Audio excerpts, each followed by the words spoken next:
At the same time, got to pay attention to the campaign that flopped big, and that was Kamala Harris. And it appears the biggest flop not only was just the vote total, but it actually was a lot of the money decisions that were made inside the campaigns. What's going on, America and the rest of the world? Xander J. Hobson here, comedian, director and producer of boxing documentaries, and troll to those who need trolling. This here is another episode of The Devil's Advocate, brought to you by the Brilliant Artist Movement. Folks, do me a favor, because I think I might got a shadow ban on my channel. So please subscribe, like this video, share it, and by all means, leave a comment in the comment section, because I enjoy checking out the feedback from these videos that I make, as well as exchanging opinions and points of views with you all. So anyway, not only does Kamala Harris come out looking like a bad candidate for an affirmative action appointment, she's also coming off looking like a grifter. Kamala Harris blowing through $1 billion plus $20 million. Where'd the money go at, Kamala? What did you do with the money? The Harris campaign reportedly spent some 6 figures on the Call Her Daddy podcast set.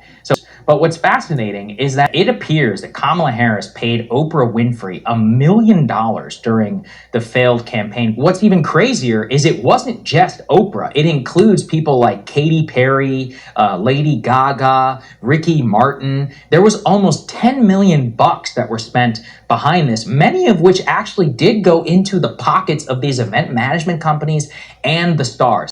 And then on top of that, I'm also hearing that Al Sharpton got some money. Then to top it off, they're saying that Beyonce got $10 million. But when it's all said and done, it seems that Kamala Harris spent a lot of money trying to get the celebrities to push her over to win the presidential election, which I'm so glad that she did. Celebrities are just that. They're great for entertainment. I loved Beyonce's songs. Meg Thee Stallion, I'm not really familiar with what she sings, but again, these people are entertainers. They are in no way social shakers and bakers. The only thing they could do is have us dancing and partying at the club. But when it comes to making conscious decisions about what's best for the United States of America, people like Beyonce and Meg Thee Stallion and Jennifer Lopez and all those people, they need to stay the hell out of politics. So y'all can enjoy your win, but I'm telling you right now, a lot of you who voted for Trump and you're rejoicing right now, there will be tears. And when the tears come shedding, you can't cry on our shoulders. And you can't come to say, I don't know how this happened. And all we gonna say is, we tried to tell you. I think what was the most disappointing for me was the number of sassy guys who came out to support Kamala Harris. These were the kind of guys who wanted to play jump rope with the girls, opposed to playing football, basketball with the boys. I mean, this is how they behave. You know, the kind of guys, when your dad say, come on, man, we going out here and fix the car. They looked and said, no, I want to stay in here in the kitchen with mom and cook. I mean, it was just pitiful because I don't see how any man who takes being a man seriously could get behind Kamala Harris. This is the thing. Why do you think, and I don't think there are a lot, but why do you think that there are some black men who just seem to despise Kamala Harris? I don't know too many men who want a woman in charge of them. Now, it's one thing if you have a woman in charge of you that she's about the business of taking care of business. But Kamala Harris, she had a track record of not taking care of business. Again, the economy, the open borders, the LGBTQ agenda. This is what Kamala Harris stood for. And I don't understand how any man could get behind that. But then again, people like D.L. Hughley and Roland Martin and Charlemagne and all of these other guys who were supporting Kamala Harris, perhaps they were compromised, because it's a fact. Kamala Harris had raised more than $1 billion, and she spent a lot of that money on celebrity endorsements. So perhaps these individuals, maybe they didn't feel that way at all, but they were paid to say they did. Now, I was also very disappointed at how many of my Black sisters, they just really behaved badly during the 2024 elections.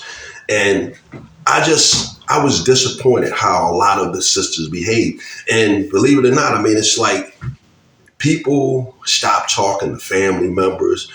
People were insulting individuals because they had a difference of opinion. But again, if you're asking me, this whole 2024 elections, this was a battle for the soul of America. And again, the Black women, perhaps they identified with Kamala Harris and they were with her mind, body, and soul. But a lot of them, they just cut up. And what's transpiring at this day and time, people are getting sick of it. And they show that they're getting sick of it by their support of President Trump. Right. So why do you think that uneducated white women voted against their reproductive health freedoms? And why do you think Latino men voted in favor of someone that's going to deport, says he's going to deport the majority of his community? White women like being called uneducated white women. I think the economy matters, national security matters. But when you put people in these boxes, I think that's a takeaway from this, right? You all are entitled to your opinions. A colleague across the aisle invoked the phrase of, we must do everything to stop government-sponsored oppression.